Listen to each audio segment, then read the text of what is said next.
Menteri Erick Thohir mengungkap bahwa PT PLN Persero memiliki hutang sebesar 500 triliun dan mau tidak mau harus melakukan langkah-langkah penyelamatan yang extraordinary. Di antaranya adalah memotong capital expenditure. Pada sisi yang lain, Garuda Indonesia pun punya hutang 70 triliun dan kerugiannya terus menumpuk sehingga modalnya sudah negatif 41 triliun. Pertanyaannya adalah, mengapa Kementerian BUMN tidak pernah mengevaluasi penempatan para komisaris independen yang diambil dari para buzzer, influencer, dan relawan pendukung presiden karena kontribusi mereka tidak pernah kelihatan.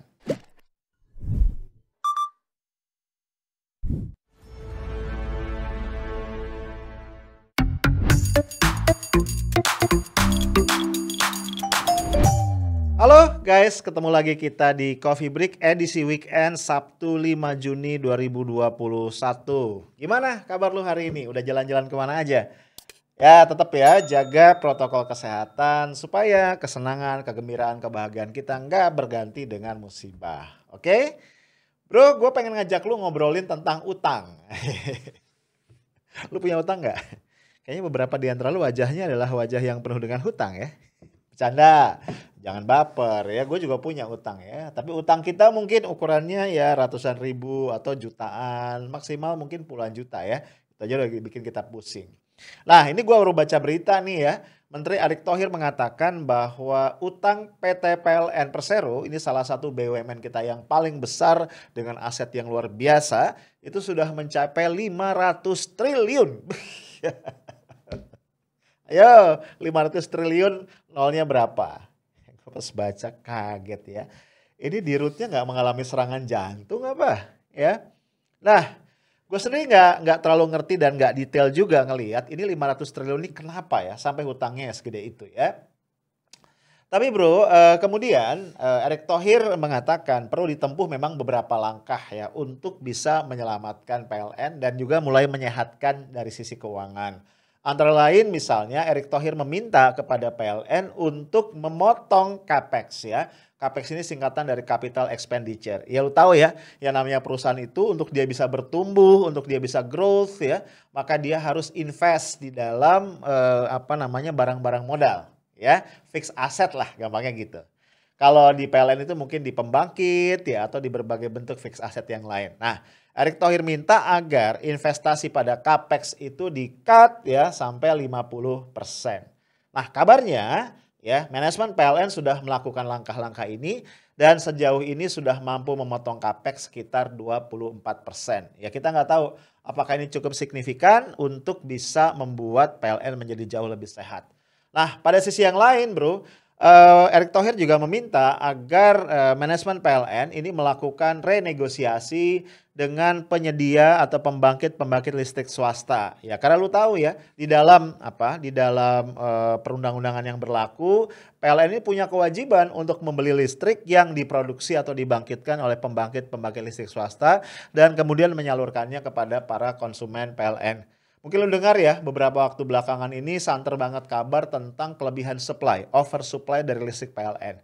Ya yang tahu yang namanya listrik itu kan nggak kayak apa, nggak kayak beras misalnya ya atau barang-barang lain. Kalau barang lain ada oversupply itu kita bisa simpan sampai batas waktu tertentu asal jangan sampai rusak aja. Tapi kalau kita lihat listrik itu sekali dia dibangkitkan ya hanya bisa dipakai, kalau nggak dipakai ya dia hilang. Nah ketika dia hilang ya PLN yang sudah bayar kepada pembangkit swasta tentu aja mengalami kerugian. Bro, kita sebagai orang awam hanya bisa geleng-geleng kepala ya. Sebenarnya gimana sih BUMN besar ini dikelola? Kok sampai kemudian kinerja keuangannya terpuruk sedemikian rupa? Ya ini logika gua ya. PLN itu kan sebuah perusahaan yang bergerak dengan sistem monopoli. Ya nggak sih? Ya walaupun sekarang nggak monopoli amat sih gitu ya. Artinya PLN itu merupakan satu BUMN yang bertugas untuk menjadi supplier listrik ya. Memang belakangan PLN juga selain punya pembangkit sendiri, dia punya kewajiban untuk membeli ya dari beberapa pembangkit swasta. Nah, gua melihat di sini nih ya persoalan. Gua nggak ngerti kenapa BUMN semacam PLN kok jadi kalah negosiasi nih sama pembangkit swasta. Gua akhirnya ya boleh dong curiga ya. Jangan-jangan memang ada semacam kepentingan bisnis di situ ya, yang kemudian kalau istilah puitisnya itu berjalin berkelindan ya, beririsan dengan kepentingan-kepentingan politik ya. Karena kita tahu beberapa dari pembangkit-pembangkit swasta ini dimiliki oleh tokoh-tokoh bisnis yang sekaligus merupakan tokoh politik atau setidaknya memiliki kedekatan hubungan dengan para tokoh politik besar dan penting di negara ini. Sehingga tadi ya bisa memaksa atau menekan PLN untuk membeli listrik yang mereka produksi. Lah bro, menurut gua perusahaan seperti ini ya PLN-nya hanya bisa diselamatkan ketika memang para penyelenggara negara kompak nih untuk ngeberesin persoalan-persoalan yang ada di hulu.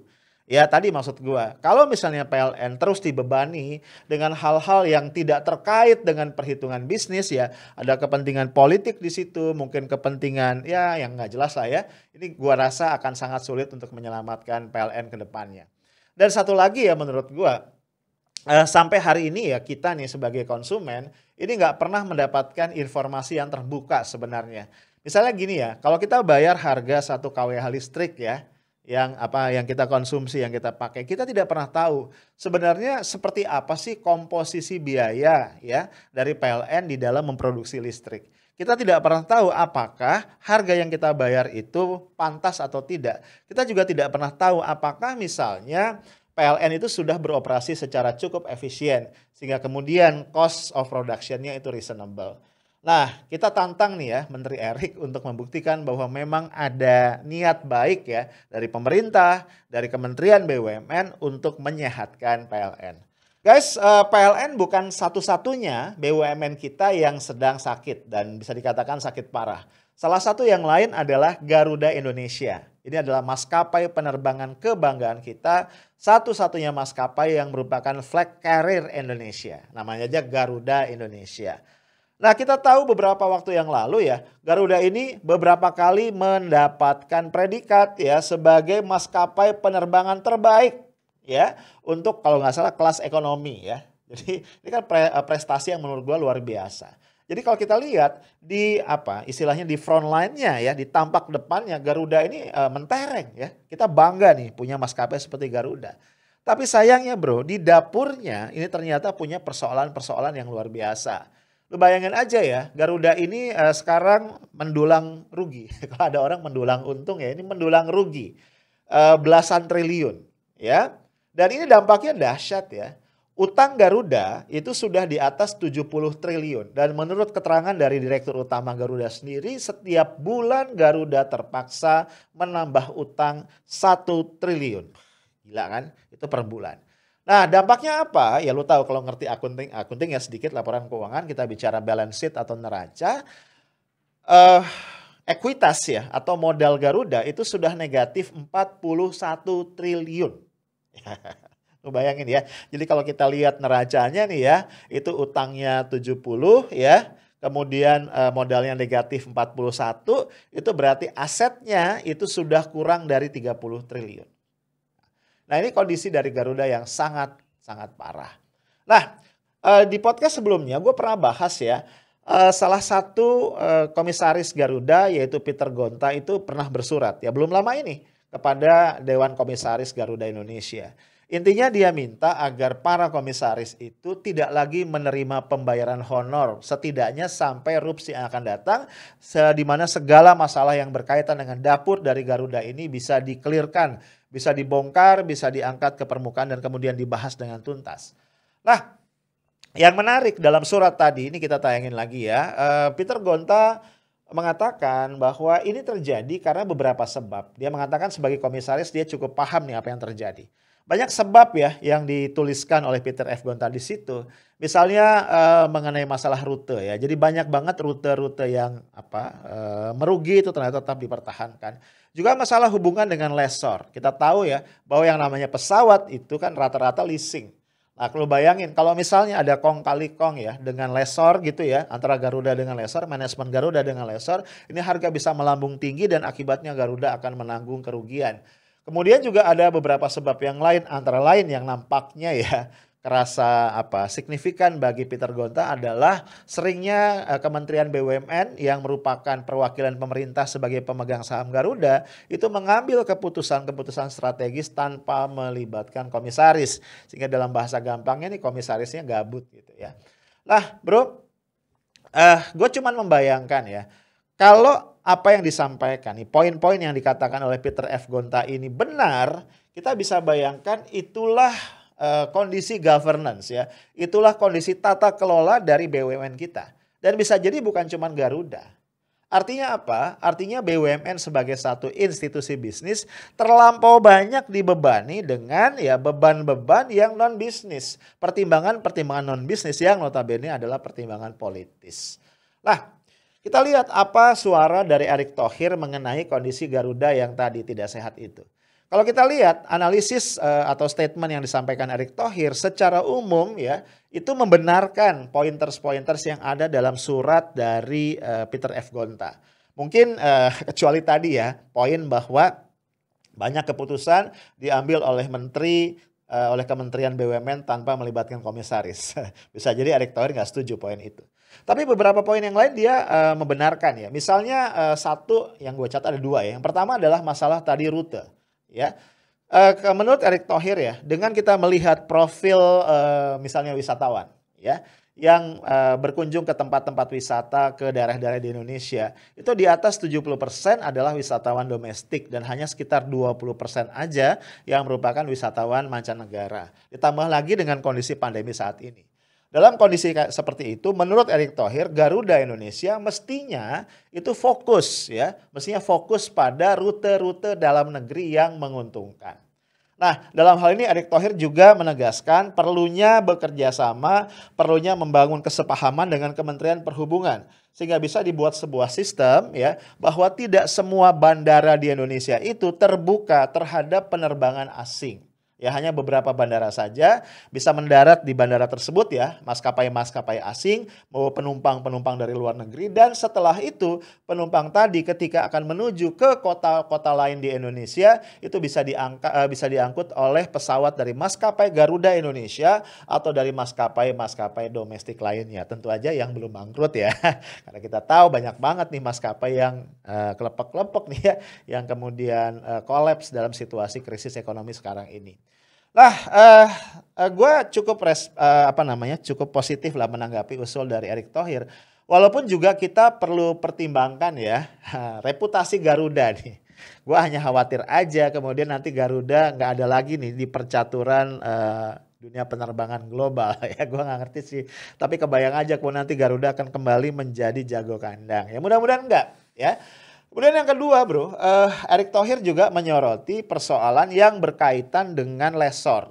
Menurut Erick Thohir memang ada kelompok lessor yang ini ditengarai punya deal-deal tertentu dengan manajemen Garuda sebelumnya yang memang terbukti koruptif. Nah kayaknya tuh deal-deal tadi belum diberesin nih sampai sekarang. Jadi menurut Erick ini harus diberesin, harus direnegosiasi. Kemudian juga ada beberapa lessor yang mungkin tidak koruptif tapi memang harga yang ditetapkan ya harga leasing yang ditetapkan itu terasa mahal dalam situasi krisis ekonomi sekarang dan itu juga harus direnegosiasi dan ini merupakan PR yang harus segera dikerjakan oleh manajemen untuk menyelamatkan keuangan Garuda Indonesia. Lah bro, gue setuju lah sama Erick ya, gue yakin dia ngerti apa yang terjadi. Cuma poin gue begini, ada satu yang oleh Erick Thohir tidak pernah disinggung. Ya, ada satu potensi pemborosan yang itu nyata di depan mata, yaitu apa? Gaji dari para komisaris BUMN. Yang itu gede banget, dahsyat luar biasa, sementara kontribusinya itu tidak nyata. Ya, misalnya kalau kita bicara Garuda tadi kan, ya ada dua komisaris yang kita tahu ya, komisaris independen yang ditunjuk oleh pemerintah, ya mau tidak mau ini gue harus sebut dari pendukung Presiden Jokowi. Yang pertama adalah Yeni Wahid dan yang kedua adalah Triawan Munaf. Ya, dua orang ini bro, gajinya yang kelihatan aja per bulan itu di atas 200 juta. Jadi kalau kita bicara 1 tahun itu masing-masing kira-kira berapa? 2,5 miliar ya. Berarti dua orang ini sekitar 5 miliar atau lebih. Menurut gua tuh gede banget ya dalam situasi Garuda yang kayak sekarang. Poin gua adalah keberadaan komisaris ya harusnya ikut bertanggung jawab terhadap kondisi bleeding yang sedang dialami Garuda. Ya, bukan sekedar tadi memenuhi anjuran dari Peter Gonta untuk tidak terima honor, bukan itu ya poin gua. Poin gua adalah mereka harusnya ikut membantu mencari solusi, ya, memberikan direction kepada para direksi. Jadi kalau misalnya di situ sudah ditaruh komisaris, termasuk komisaris independen, tapi Menteri Erick Thohir masih harus turun langsung, ya, buat apa itu ada para komisaris di situ dipajang banyak-banyak gitu.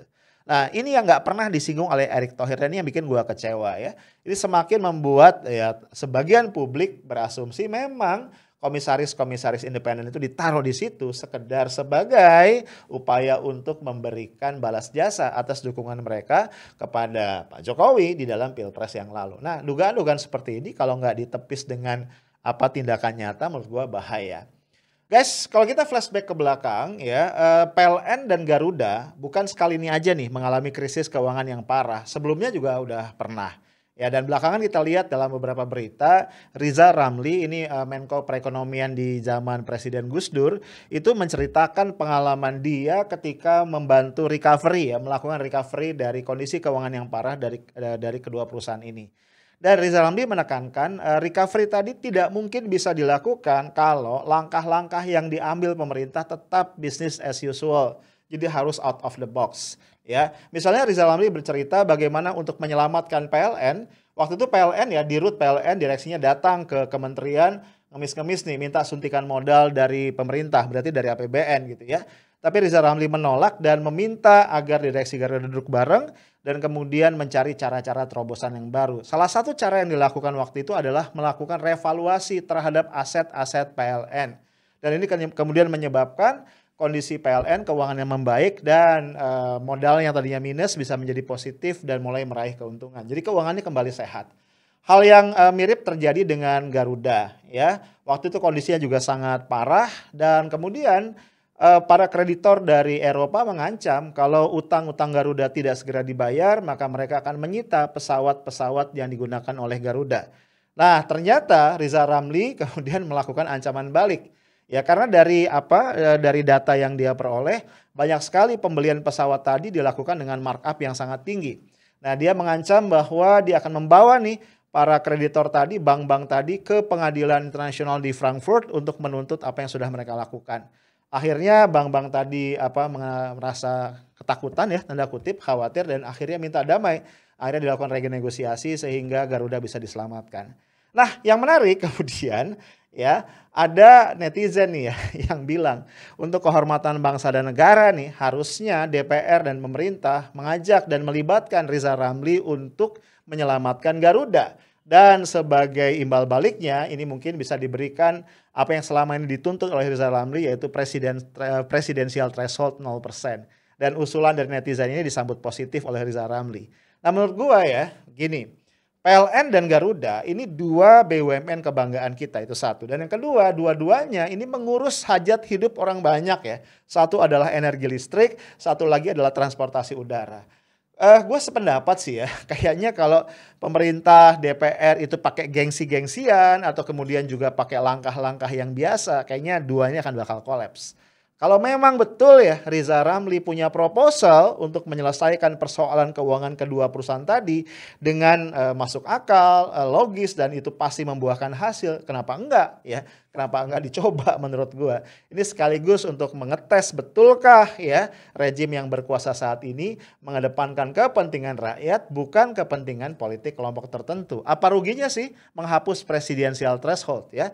Justru kalau presidensial threshold dihapus, rakyat itu gua rasa akan bahagia bro. Ya akan diuntungkan karena mendapatkan calon-calon presiden yang jauh lebih banyak dan lebih fresh. Nah bro, hal yang sama juga terjadi dengan Telkom ya. Belum lama kan heboh ya, kita semua ditunjuknya Abdi Sleng ya. Abdi Negara Nurdin nama lengkapnya sebagai komisaris independen, salah satu komisaris independen di Telkom.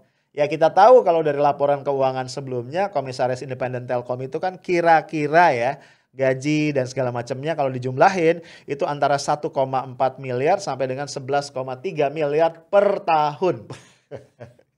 Gila ya, gede banget. Nah, Ketika ditanya nih Erick Thohir alasan pengangkatan Abdi Sleng, itu menurut gua jawabannya tuh tidak strong ya, tidak firm.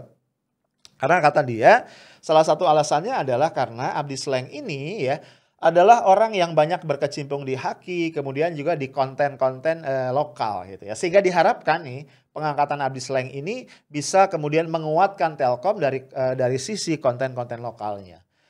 Eh Menurut gue jawabannya agak ngadi-ngadi sih ya. Karena banyak orang lain menurut gue yang kayaknya bisa lebih kompeten kalau alasannya adalah itu.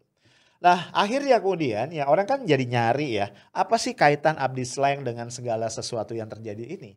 Misalnya begini ya, akhirnya orang menemukan satu fakta yang agak susah untuk dibantah. Memang ada kedekatan pribadi yang cukup istimewa antara Pak Jokowi dengan Abdi Sleng.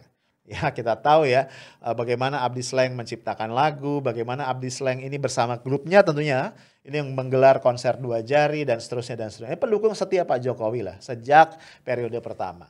Nah kemudian juga publik menemukan satu foto misalnya yang mengabadikan kedekatan mereka. Ketika Pak Jokowi pergi ke Silicon Valley, Amerika Serikat, dan kemudian di situ satu rombongan berjalan ya, di depan Pak Jokowi itu sedang jalan bersama dengan Mark Zuckerberg. Dan lo lihat ya, agak ke belakang sedikit ada Ibu Iriana dan di belakang, tepat di belakang Mark Zuckerberg, ini gue lingkarin ya, ini ada fotonya Abdi Sleng. Jadi emang kelihatan banget ya ada kedekatan yang luar biasa antara Pak Jokowi dengan dia dan bisa jadi ini yang kemudian membuat Pak Jokowi merasa berkewajiban untuk memberikan satu balas jasa. Nah bro, tentu saja ya, isu, rumor, spekulasi miring seperti ini hanya bisa ditepis dengan output. Nah ini sayang yang selama ini tidak pernah kentara, tidak pernah bisa dijelaskan dengan clear kepada publik. Ketika si A, si B, si C yang berasal dari buzzer, influencer, relawan pendukung Jokowi diletakkan sebagai komisaris independen misalnya di satu BUMN, kemudian karyanya apa? Kontribusinya untuk perbaikan kinerja BUMN tadi apa? Itu yang sampai hari ini tidak pernah kita dengar. Ya, tidak pernah dibuka ke publik sehingga akhirnya selalu muncul tadi suara-suara negatif tentang keberadaan mereka. Nah, guys, gua nggak tahu ya, ke depan bagaimana nasib BUMN kita? Apakah BUMN kita akan kembali bangkit sebagai motor penggerak perekonomian nasional atau BUMN kita akan terpuruk sekedar sebagai sapi perah untuk mengentertain orang-orang yang berjasa kepada penguasa? Stay tough, smart and professional. Assalamualaikum warahmatullahi wabarakatuh.